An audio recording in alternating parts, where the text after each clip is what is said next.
Welcome to the first section. Usually you only hear my voice, but this time you get to see my hands. I'm going to get very hands-on with a lot of different design products. I've spent a couple of months saving everything I got in my mail and everything that I've seen out in the wild and brought it back to the house. I even have stuff that I did way back when I was a graphic designer 15 years ago. Things I did like box designs, business cards, catalogs, and we're going to take a really good look at all of those, find out how they work, how to get them printed, and also critique some really good stuff I found out in the wild. So the first thing we have here, I have my little red pen. I'm going to be marking this up to show you a lot of the design theory that we've talked about already in the course. I'm going to be talking about that throughout this lesson so you can really see it in action. So let's go ahead and get started. This is just a magazine that was delivered to my house. It's a home furnishing magazine, and I really appreciated the clean approach to this magazine. You have a lot of high contrast here. You have this black, they call this a masthead. This is a masthead that goes all the way around. You see this on magazines and also on newspapers. And you have this clean masthead with this really detailed serif typeface. You also have a black and white contrast, so it really jumps off the page.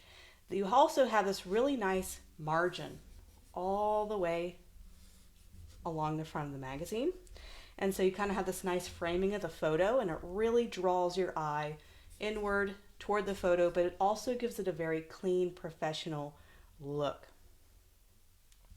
So as we open up the magazine, you continue to see the very generous margins all over this magazine. Once again, you're seeing a theme, so you're seeing repetition. So we had kind of the generous margins on the front, but you're seeing the same exact margins echoed on this page. So there is a theme here and there's consistency.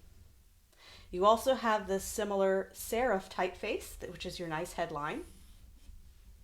And you can see some really nice type hierarchy happening here with the larger headline and the smaller details.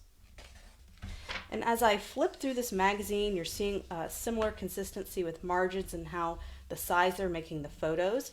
You're seeing this is another type hierarchy in action where you have kind of this bigger headline, you have kind of a subheading, and then you have a much smaller text here. It all goes in order.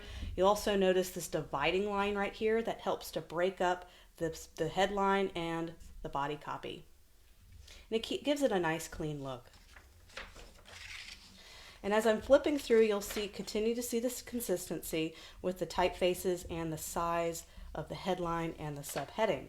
So this is a very photo-driven magazine. You might have a catalog that you have to do that has to use a lot more photos than this does. And this is why we know design theory, so we can be able to tackle any project that comes our way. I also saved this one. This is a Charles Schwab investing magazine that you get quarterly.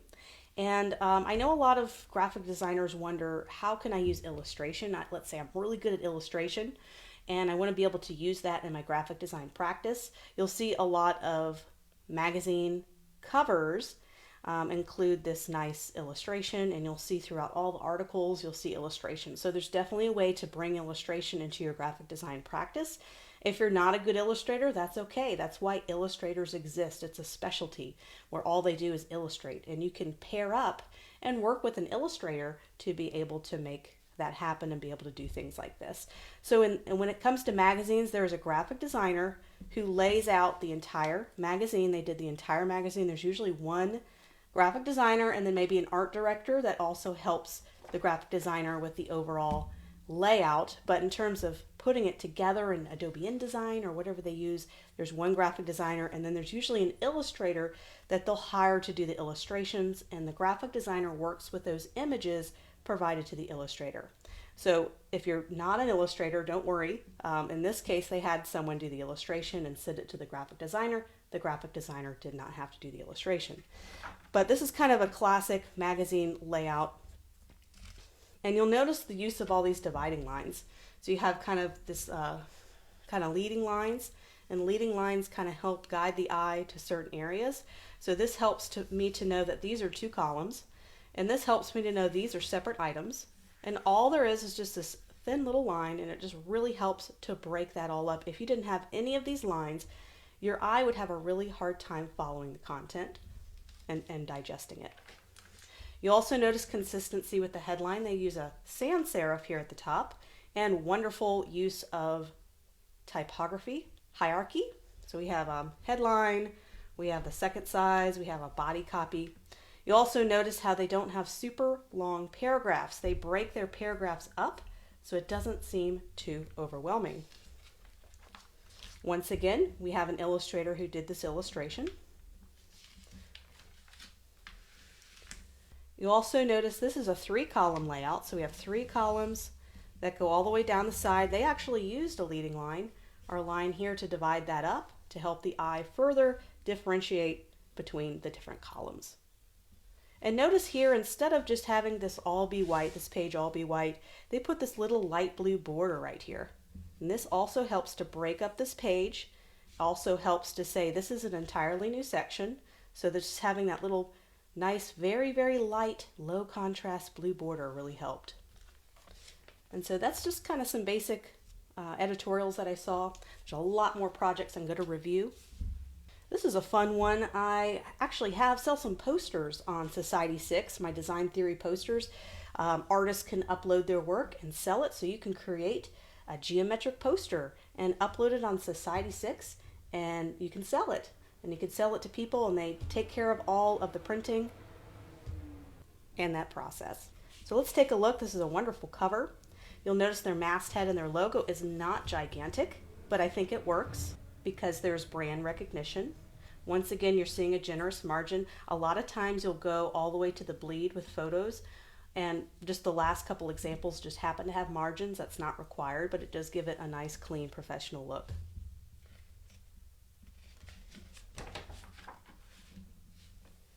So you'll notice I'll do this in a couple projects, especially in my InDesign section, where you notice instead of having everything perfectly divided from one page to another, you have a little bit of this photo bleeding in to this page. So you see right here, it bleeds in just in this little section. And what it does is it helps kind of bring both of these pages together stylistically and design-wise. You also notice the nice, generous white space all around this document. It really helps it to breathe, especially when you have this nice high contrast black and white and a wonderful color hierarchy. Once again, you're seeing these kind of leading lines, dividing lines that help to break up content. And what a lot of magazine designs do is they take a photographer's photo and they'll find little spaces to put the headline or typography. Instead of having the typography over here away from the photo, they integrate the two. So in this case, this is placed in that little white space that was left over between the couch and the photos. They were able to have that little space. So just kind of finding a way to blend both, then you can make the photo bigger, and you don't have to have the separate area for the headline and then a photo. You can kind of integrate the two, make the photo bigger. Once again, you're seeing kind of these little dividing lines here. These actually have arrows that point to the product, which is really nice. And also, don't be afraid to use vertical typography. Not everything has to be horizontal. Sometimes to fit all the photos, you might need to put something vertical. So never be afraid to try that out if it works well for your layout. And right here on this page, you'll notice kind of this popular trend I've seen in the last couple years. Very popular this year is kind of a outlined typography where you just have the stroke all the way down. You don't have the fill on the typography. And also notice how it's vertical. I think it looks nice, and it's a great way to have something subtle, but also have kind of a title here as well. And you're seeing the theme here. You're seeing consistency, and you're seeing kind of repetition. And so you also have vertical type here as well. So that was one magazine I wanted to show you. Of course, there's a lot more to do, and we'll do that in the next lesson.